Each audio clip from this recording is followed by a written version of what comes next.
وہ اس کے ساتھ آ کر فرنٹ ڈور کھول کر بیٹھ گئی۔ نمیش کو تو کرنٹ لگا، وہ بھلا اس کے شوہر کے ساتھ فرنٹ سیٹ پر کیوں بیٹھے، لیکن اس نے اشر کو خود ہی منع کر دیا تھا کہ آفس میں وہ کسی کو بھی نہ بتائے کہ وہ اس کی بیوی ہے۔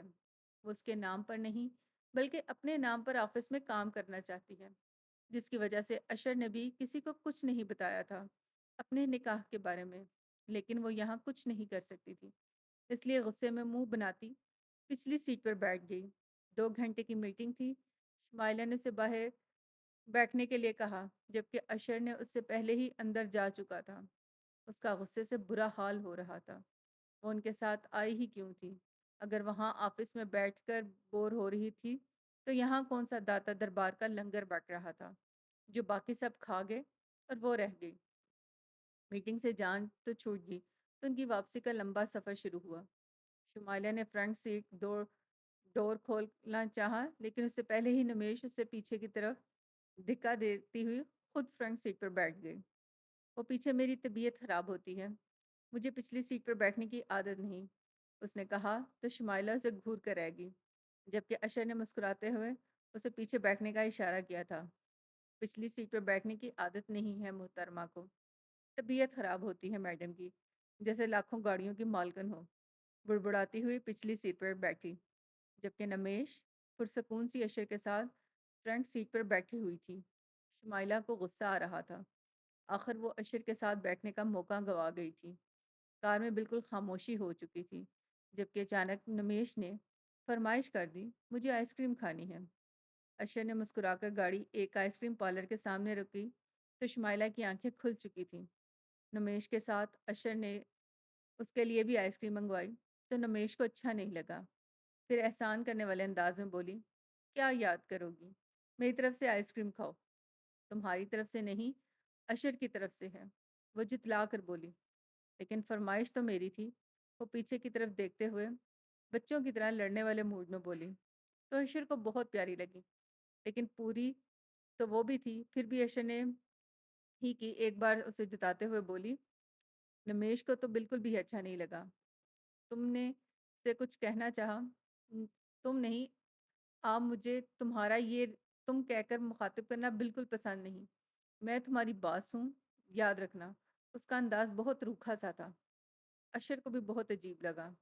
وہ تو آفس کے اندر ہونا، باہر تو نہیں، نمیش نے منہ بنا کر کہا، میں اندر اور باہر دونوں جگہ تمہارے لیے میڈم ہی ہوں، میرا تو ایسا کوئی تعلق نہیں ہے جس کی بنا پر تم مجھے کہہ بلاؤ۔ سینئر اور باس میں فرق ہوتا ہے، آئندہ یہ بات یاد رکھنا۔ اشر میں ٹھیک کہہ رہی ہوں نا؟ آج کل کے یہ ورکرز اپنے دوسروں کے درمیان ہر فرق بھلا چکے ہیں، ایسے لوگوں کو ان کی اوقات یاد دلاتے رہنا چاہیے۔ وہ اتنے تیکھے لہجے میں بولی تو نمیش کی آنکھوں میں آنسو آ گئے۔ تم ٹھیک کہہ رہی ہو شمائلہ، آج کے بعد مجھے میرے نام سے مت پکارنا، ہم کالج میں فرینڈ تھے لیکن اب نہیں، اب میں تمہارا باس ہوں اور اب بہتر ہوگا آئندہ تم مجھے سر کہہ کر بلاؤ۔ اس کے انداز پر اشر جتاتے ہوئے انداز میں اس سے بولا تھا تو وہ اسے دیکھ کر رہ گئی۔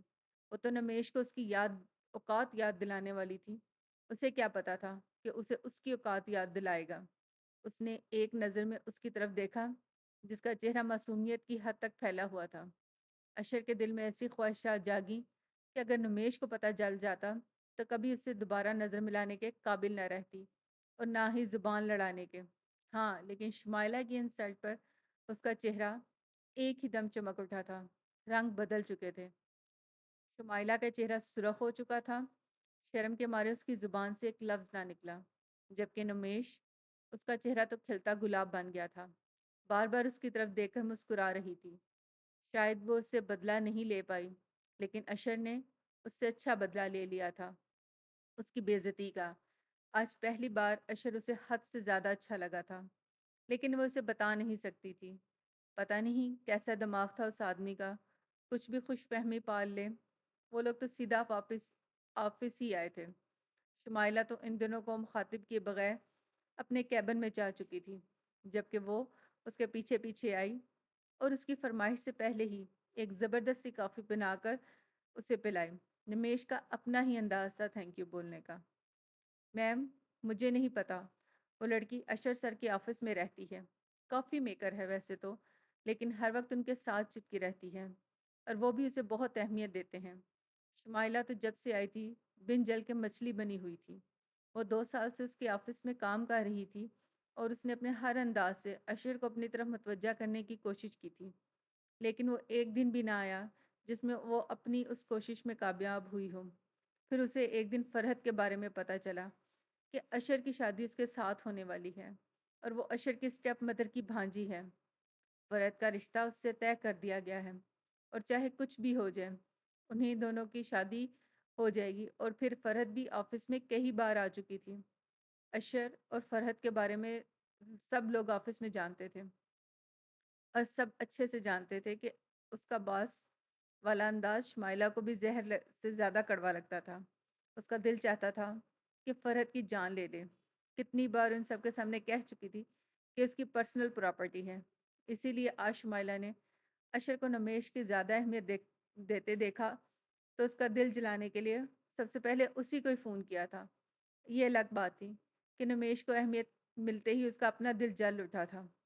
وہ اشر کی منگیتر تھی، اس کی مجبوری تھی، وہ اسے بہت اہمیت دیتی تھی، اس کی عزت کرنا تو ان سب پر فرض تھا۔ اس آفس کا مالک اشر شاہ اگر فرد کی پرسنل پراپرٹی تھا تو اس طرح سے کسی اور کو اہمیت کیوں دے رہا تھا؟ شمائلہ نے فوراً فون کر کے اس کا یہی غرور توڑنا چاہا تھا اور اس کی باتیں سن کر سچ میں ہی اسے بہت غصہ آیا، لیکن سنبھل کر بولی، او کم آن شمائلہ، اتنی سی بات پر تم نے مجھے فون کیا؟ مجھے لگا نہ جانے کون سی اہم ترین بات کرنا چاہتی ہو تم۔ خیر، میرے پاس ان فضول باتوں کا وقت نہیں، وہ کہہ کر اسے بائے بول چکی تھی اور شمائلہ کا مزید غصے سے برا حال ہونے لگا۔ فرحت، اشر اور شمائلہ ایک ہی کالج اور یونیورسٹی میں ہونے کے بعد اب شمائلہ اشر کے آفس میں کام کرتی تھی اور اشر کو اس کے کام کرنے کا انداز بھی بہت پسند تھا، لیکن اسے فرحت سے شروع ہی سے نفرت تھی اور اشر کو پھنسا کر وہ اپنی زندگی کے خواب دیکھنا چاہتی تھی، لیکن اس کی قسمت نے کبھی اس کا ساتھ نہیں دیا تھا اور جو کھیل کھیلنے کی کوشش اس نے آج کی تھی اس میں بھی وہ کامیاب نہ ہوئی۔ انکل، کیا میں اندر آ سکتی ہوں؟ وہ دروازے پر کھڑی اجازت مانگ رہی تھی۔ شاہ صاحب کا چہرہ خوشی سے کھل اٹھا۔ ہاں میری جان، کیوں نہیں، پلیز اندر آؤ۔ انہوں نے خوش دلی سے اجازت دی۔ انکل، مجھے آپ سے ایک بہت اہم بات کرنی ہے۔ انہیں کام میں مصروف دیکھ کر وہ اپنے انداز میں بولی تو انہوں نے مسکراتے ہوئے اپنا لیپ ٹاپ ایک سائڈ پر رکھ دیا۔ وہ ہمیشہ سے انہیں بہت عزیز تھی۔ ایک تو ان کے بہت قریبی دوست کی بیٹی تھی اور دوسری ان کی من پسند بیوی کی بھانجی تھی، اور سب سے اہم بات یہ تھی کہ زری اسے حد سے زیادہ اہمیت دیتی اور وہ اپنی بیوی کے لیے کچھ بھی کرنے کو تیار تھے۔ اپنی بیوی کی خواہش پر ہی انہوں نے فرد کا رشتہ اشر سے طے کیا تھا۔ فی الحال اشر اس رشتے کے لیے تیار نہیں تھا، لیکن وہ جانتے تھے وہ اس سے رشتے کے لیے تیار کر لیں گے۔ وہ ان کا بیٹا تھا، ان کی بات سے کیسے مکر سکتا تھا؟ اور اب تو وہ بزنس میں بھی قدم رکھ چکا تھا، اتنی جلدی بزنس کی ایک نامور پرسنالٹی بن چکا تھا۔ ان کے لیے سب کچھ کرنا اتنا مشکل نہیں تھا، بس کسی بھی پارٹی میں فرحت کا نام اشر کے نام کے ساتھ لینے کی ضرورت تھی۔ اشر نے ساری ضد چھوڑ کر صرف اور صرف اپنی عزت کے بارے میں سوچنا تھا۔ انہیں یقین تھا کہ وہ بڑی محفل میں کبھی بھی اپنے باپ کو رسوا نہیں ہونے دے گا۔ وہ نہا کر نکلی تو اشر کو لیپ ٹاپ میں مصروف دیکھا۔ اسے فرح کی باتیں یاد آنے لگی۔ وہ کل ہی اس سے ملی تھی اور اس نے بتایا تھا کہ وہ اشر سے ملی ہے۔ اسے لینے وہ اس کے گھر گئی تھی تو وہاں نمیش تو نہیں، لیکن اشر سے اس کی ملاقات ہوئی تھی۔ فرح نے اس سے کہا تھا، تمہیں مجھے اشر بھائی برے نہیں ہیں، میں نے ان کی آنکھوں میں تمہارے لیے محبت دیکھی ہے۔ وہ زاہد اور باسل کی طرح ہرگز نہیں ہے، وہ باقی مردوں سے الگ ہیں۔ فرح نے اسے سمجھانے کے لیے 2 سے 3 گھنٹے صرف کیے تھے، لیکن اس کے باوجود بھی نمیش کی سوچ وہیں پر ٹکی ہوئی تھی کہ امیر آدمی کبھی کسی کا نہیں ہو سکتا۔ باسل نے جس طرح سے اس کی جان سے پیاری سہیلی کی زندگی برباد کی تھی، اس کے بعد وہ تو کسی پر بھی بھروسہ نہیں کر سکتی تھی، اور زاہد اس کی نظروں میں شوہر زاہد کی طرح ہی ہوتے ہیں، جن کا اعتبار وقت کے ساتھ بدلتا تھا۔ ایسے میں اشر پر یقین کرنا اس کے لیے ایک ناممکن سی بات تھی۔ وہ اپنی سوچوں میں ڈوبی ہوئی تھی جب اچانک اسے اپنی کمر پر اشر کے ہاتھوں کا لمس محسوس ہوا، اور پھر ایک نرم سا لمس اپنی گردن پر بھی محسوس ہوا۔ اس کا دل بے ترتیب ہونے لگا۔ وہ اس کے بے حد قریب کھڑا تھا۔ یہ لمس، یہ احساس، یہ احسار اسے برا نہیں لگ رہا تھا۔ اس کا دماغ کہہ رہا تھا کہ اشر کی یہ قربت صرف وقتی ہے، جبکہ دل یہ گواہی دے رہا تھا وہ سچ میں اسے چاہتا ہے۔ دل و دماغ کی جنگ میں وہ بری طرح سے الجھ کر رہ چکی تھی جب اچانک اشر نے اسے اپنی طرف موڑ لیا۔ اس کے چہرے کو اپنے ہاتھوں میں حصار میں لیے وہ گہری نظروں سے اسے دیکھ رہا تھا، جبکہ وہ خاموشی سے اس کا چہرہ دیکھ رہی تھی۔ نہ کوئی احتجاج، نہ ہی کسی قسم کا کوئی مزاحمت۔ اشر نے اس کا رخ اپنی جانب کیا۔ کافی دیر وہ اس کے چہرے کو دیکھنے لگا۔ بعد میں بھی اس نے کوئی جواب نہ دیا تو وہ بے اختیار مسکراتے ہوئے اس سے دور ہٹا، اور ایک بار پھر نگاہیں اس کے چہرے کا طواف کرنے لگیں، جبکہ وہ اپنی نگاہیں چراتے ہوئے اس کی شرٹ کے بٹن کو دیکھنے لگی تھی، جیسے اس سے زیادہ حسین چیز اس نے زندگی میں نہ دیکھی ہو۔ اور وہ اس پہ نروس ہونے پر مسکرایا۔ تم جلدی سے تیار ہو جاؤ، میں نیچے ناشتے کی ٹیبل پر تمہارا انتظار کر رہا ہوں، مل کر ناشتہ کرتے ہیں۔ وہ اس کے ماتھے پر مہر ثبت کرتا ہوا وہاں سے چلا گیا۔ نمیش وہی کھڑی دروازے کو دیکھتی رہی۔ اشر کا اس طرح سے چھونا نمیش کو برا نہیں لگ رہا تھا۔ کتنے آرام سے وہ اس کی زندگی میں اپنی جگہ بنا رہا تھا۔ شمائلہ کے سامنے اس نے بتایا تھا کہ اشر کے لیے وہ کتنی اہمیت رکھتی ہے۔ اس نے نمیش کی انسلٹ نہیں کرنے دی تھی۔ اس کا معصوم دل تو تب سے اشر کے گن گانے لگا تھا، اور اسے اشر کا یوں پیار کرنا، اپنی طرف دیکھتے پانا، اسے سب کچھ برا نہیں لگ رہا تھا۔ اس کا لمس اس کے دل کی دنیا بدل رہا تھا۔ اس آدمی کے سامنے وہ اپنے آپ کو بے بس پانے لگی تھی۔ اس کے پاس آنے پر وہ کوئی مزاحمت نہیں کرتی تھی، کسی قسم کا کوئی غصہ ظاہر نہیں کرتی تھی۔ وہ خود بھی اپنے بولنے والی نہیں تھی کہ کیفیت پر حیران ہو رہی تھی۔ ایک طوفان تھا جس کے دل میں برپا ہو چکا تھا۔ فرح بات بات میں اس کی تعریفیں کر کے پہلے ہی اشر کے نام کی دستک دینے پر ہر ممکن کوشش کی تھی۔ اب تو اس کی بیسٹ فرینڈ بھی اس کا نام لے رہی تھی۔ فرح واحد انسان تھی جس کو وہ سمجھتی تھی اور مانتی تھی۔ اس کی بات تو ہمیشہ سے ہی اسے ٹھیک لگتی تھی، اور کہیں نہ کہیں اشر خود بھی اپنی جگہ اس کے دل میں بنانے لگا تھا۔ لیکن کب، کہاں، کیسے اس کے دل میں اترا، کیسے وہ اس کے بارے میں سوچنے لگی، کیسے وہ خود کچھ سمجھ نہیں پا رہی تھی۔ اس کا دل اس سے سوال کر رہا تھا، لیکن اس کا جواب تو صرف اور صرف خدا جانتا تھا، جس نے نکاح کا بندھن قائم کیا تھا، اور اس کے بعد تو محبت ہو ہی جاتی ہے۔ اور پھر اس کے ساتھ بھی تو ویسا ہی ہوا تھا۔ محبت کی حسین کلیاں نے اس کے دل پر دستک دینا شروع کر دی تھی۔ نکاح کے دو بول نے اشر کے معاملے میں بھی بالکل اسے بے بس کر دیا تھا۔ وہ تیار ہو کر نیچے آئی تو اشر ناشتے کے ٹیبل پر اس کا انتظار کر رہا تھا۔ اس کے بیٹھتے ہی وہ خود ہی اسے کھانا سرو کرنے لگا۔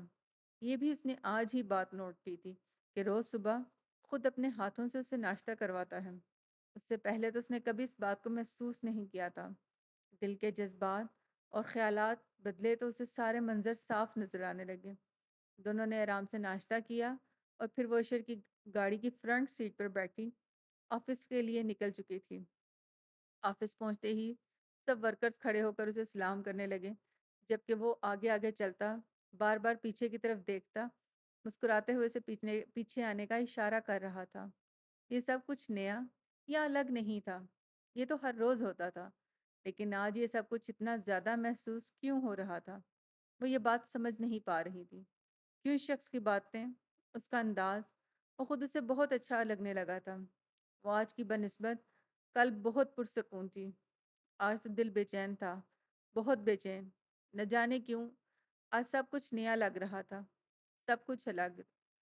تو کیا یہ محبت کا تھی، ایک ہی رات میں ہو جاتی ہے، یا کچھ ہی لمحات میں دل کی دنیا بدل جاتی ہے؟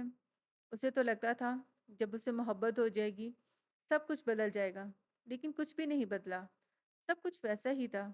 بس صرف دل کی دنیا تھوڑی بدل گئی تھی۔ ادھر اشر کی پارٹی کی تیاریاں شروع ہو چکی تھیں۔ ہر طرف اشر کی سالگرہ کا شور مچا ہوا تھا۔ کچھ ہی دنوں میں سالگرہ تھی، جس میں شہر کے بڑے بڑے بزنس مین کے ساتھ سیاست دان بھی شامل تھے۔ اس پارٹی میں ہر سال بہت عروج پر ہوا کرتی تھی۔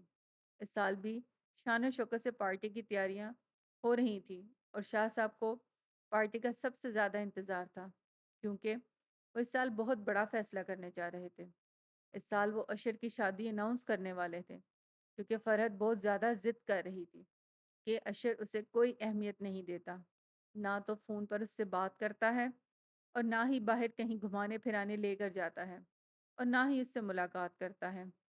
اور یہ ساری باتیں انہیں پریشان کر رہی تھیں، کیونکہ ان سب چیزوں کی وجہ سے زری ان سے ناراض ہو رہی تھی، اور جس کی ناراضگی کو وہ کبھی افورڈ نہیں کر سکتے تھے۔ اشر کو یوں فرد کو نظر انداز کرتے دیکھ کر انہوں نے یہ فیصلہ کیا تھا کہ وہ جلد سے جلد ان کی شادی کا فیصلہ کر دیں گے، تاکہ وہ بھی اپنی زندگی میں سیٹل ہو جائے اور فرد کے ساتھ ایک حسین زندگی کی شروعات کرے۔ اور بس 3 دن کے بعد وہ پوری محفل کے سامنے فرد اور اس کی شادی کی اناؤنسمنٹ کرنے والے تھے۔ اشر سمجھ گیا تھا کہ وہ اس کے بارے میں سوچنے لگی ہے۔ نہ جانے کون سی بات تھی اس کی جو نمیش کے دل پر جا لگی تھی۔ اس کا بے اختیار اپنی طرف دیکھتے رہنا اور پھر اس کے دیکھتے ہی نظر جھکا لینا اشر کو بہت کچھ سمجھنے پر مجبور کر گیا تھا، اور وہ اندر ہی اندر اس کی بدلتی کیفیت پر بہت خوش بھی تھا۔ وہ اس کے پاس کھڑا رہتا یا اسے اپنے قریب کر لیتا ہے، وہ کسی قسم کی کوئی مزاحمت نہیں کرتی تھی۔ اشر سمجھنے لگا تھا کہ وہ بھی اب اس رشتے کو قبول کرنے لگی ہے، اور یہ بات اشر کے لیے ایک بہت خوشگوار بات تھی۔ یہ ڈیل تو ہماری ہے اشر، بس اب کل تم نے سائن کرنے ہیں، اور پھر تمہارا سب سے بڑا ڈریم پروجیکٹ پورا ہو جائے گا، تمہارے بزنس کریئر کی سب سے بڑی ڈیل۔ وہ کب سے چہکتی شمائلہ کو سن رہی تھی، اور اشر مسکرا رہا تھا۔ کچھ جیت لینے کی خوشی اس کے چہرے پر صاف جھلک رہی تھی۔ نمیش اس کو بھی اس کا ہنستا مسکراتا چہرہ بہت بھا رہا تھا۔ وہ صاف اندازہ لگا سکتی یہ پروجیکٹ اس کے لیے کتنا اہم ہے۔ یہ اس کے بزنس کریئر کا سب سے بڑا پروجیکٹ تھا، جس کے لیے وہ تقریباً اسے 1 سال دن رات سے کام کر رہا تھا، اور اب فائنل اس کا یہ ڈریم پروجیکٹ پورا ہونے جا رہا تھا، جس کی خوشی نمیش کو بھی تھی۔ اشر ڈنر ٹیبل پر اس کی غیر حاضری کو محسوس کرتے ہوئے اوپر جانے لگا، کیونکہ اس نے لنچ بھی نہیں کیا تھا۔ ایک اہم میٹنگ کی وجہ سے اسے لنچ ٹائم پر میٹنگ میں جانا پڑا، جس کی وجہ سے اب اسے بہت بھوک لگی تھی، اور ڈنر تو نمیش کے ساتھ کرنے کی عادت سی پڑ گئی تھی۔ آج وہ بہت پرسکون تھا، کیونکہ کل وہ اپنے ڈریم کو حاصل کرنے جا رہا تھا۔ اس نے سوچ لیا تھا کہ اب وہ نمیش سے صاف بات کرے گا۔ 1 مہینہ ہونے کو ہے ان کی شادی کو، اور کسی بھی رشتے کو قبول کرنے کے لیے 1 مہینہ بہت تھا، اور اسے نمیش کو اپنی اگلی زندگی کے بارے میں سوچنا ہے۔ یہ تو وہ بھی جان چکا تھا کہ نمیش بھی اسے پسند کرنے لگی ہے، تو پھر وہ یوں کھچا کھچا دور رہنا مناسب نہیں سمجھ رہا تھا، بلکہ بے معنی تھا۔ اس نے کمرے میں قدم میں رکھا تو نمیش کو بیڈ پر لیٹے گہری نیند میں سوتے پایا۔ وہ اس طرح اتنی جلدی سوتی تو ہرگز نہیں تھی۔ وہ پریشانی سے اس کے پاس آیا، اور پھر وہی ہوا جس کا ڈر تھا۔ اس کا چہرہ بخار کی شدت سے سرخ ہو رہا تھا۔ اس کا ٹمپریچر چیک کرتے ہوئے اس نے صدف کو آواز دینا شروع کر دی۔ اپنے ٹھنڈے اور نرم مزاج باز کو اس طرح سے آوازیں دیتے دیکھ کر صدف بھی بھاگ کر اس کے کمرے میں آئی۔ صدف، ڈاکٹر کو فون کرو، نمیش، اس کی طبیعت بہت خراب ہے، جلدی کرو۔ وہ بہت بے چین سا محسوس ہو رہا تھا، اور اس کی بے چینی نے صدف کو بھی بے چین کر دیا۔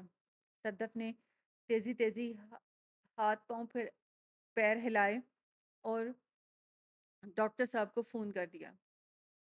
کچھ نہیں، آج کل کی لڑکیاں ذرا سی بات کو اپنے دماغ پر حاوی کر لیتی ہیں اور تھوڑی مینٹلی ڈسٹرب ہو جاتی ہیں، اور اسی ڈسٹربنس کی وجہ سے انہیں بخار ہو گیا ہے۔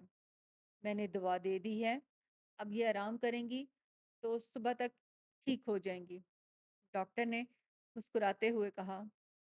لیکن اشر تو پریشانی کی وجہ سے مسکرا بھی نہیں پایا تھا۔ پتہ نہیں کون سی بات تھی جسے نمیش نے اس حد تک اپنے اوپر سوار کر لیا تھا کہ وہ بخار کا شکار ہو گئی۔ اس کا بس چلتا تو وہ اپنی نمیش کو ہر مشکل سے دور کر دیتا، اس کی پریشانی کو خود پر لے لیتا۔ نمیش کی بخار میں دہتی صورت دیکھ کر اسے لمحہ بھر کو بھی سکون نہیں آ رہا تھا۔ وہ ساری رات اس کے ساتھ بیٹھا رہا، ایک سیکنڈ کو بھی اس کی آنکھ نہ لگ سکی تھی، اور نہ ہی وہ اسے چھوڑ کے خود سے سونے کا ارادہ رکھتا تھا۔ اس کا بس چلتا تو اسے ایک پل کے لیے بھی اپنی نظروں سے دور نہ ہونے دیتا۔ اس کی آنکھ صبح 11 بجے کے قریب کھلی تو اپنے ساتھ رکھی کرسی پر اسے بیٹھے دیکھ کر پریشان ہو گئی۔ کل کے کپڑوں میں وہ ابھی تک ملبوس تھا، اور وہ اس کی شیپ بڑی ہوئی تھی جس میں وہ کافی بے چین سا بھی لگ رہا تھا۔ اس کی بکھری بکھری سی حالت دیکھ کر نمیش کو اس پر ترس آ گیا۔ کیا وہ ساری رات اس کی وجہ سے یہاں بیٹھا رہا ہے اور بیٹھے بیٹھے شاید سو گیا ہے؟ نمیش نے ذرا سی حرکت کی تو وہ سرخ آنکھیں کھولے اسے دیکھنے لگا۔ اب کیسی طبیعت ہے تمہاری؟ اس کے انداز سے بےقراری صاف جھلک رہی تھی۔ آپ کی میٹنگ تھی 9 بجے، وہ ہوش میں آتے ہوئے بولی۔ بھاڑ میں گئی میٹنگ، تم بتاؤ تمہاری طبیعت کیسی ہے؟ اب سر میں درد تو نہیں ہو رہا، بخار تو نہیں ہے؟ وہ اس کے دونوں گالوں کو چھوتے ہوئے کہہ رہا تھا۔ وہ آپ کا ڈریم پروجیکٹ تھا اشر، کو اپلوڈ ہوگا، اور کائنڈلی اگر آپ نے ابھی تک میرے چینل کو سبسکرائب نہیں کیا تو پلیز میری حوصلہ افزائی کے لیے اسے سبسکرائب کر دیں۔ تھینک یو، اللہ حافظ۔